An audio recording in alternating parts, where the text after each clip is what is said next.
Hi and welcome to your on-site fitness center. I would like to introduce you to one of our Precor machines today. Just to give you a couple of tips and tricks how to use and how to adjust the machine to best fit your body and to really get the best and the max out of your workout.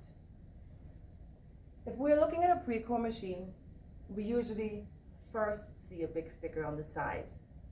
This sticker will show you how to position yourself on the machine to best perform the exercise, and B, the muscle groups that we are targeting while we are performing these exercises.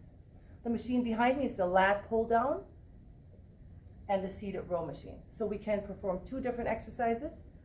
Both of the exercises are shown on the sticker. Perfect.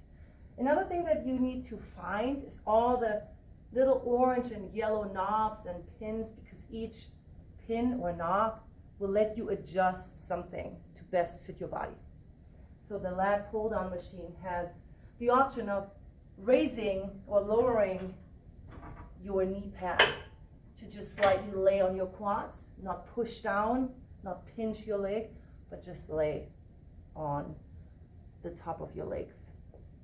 You can obviously adjust weight by pulling out the pin and adjusting. I like to start fairly light when I'm using a new machine, just to be safe. And you can always add more weight as you go on. With the lat pull, the bar lays up on a holder, so make sure that you take it down before you perform your exercise. And then don't forget to place it back on the holder so you don't hit your head on the bar when you're trying to adjust your weight. But this is one of our machines, so make sure that you look at the sticker, you locate all your orange and yellow knobs and pins, and if you have any questions, come and ask us. Have fun and be safe. Enjoy your workout.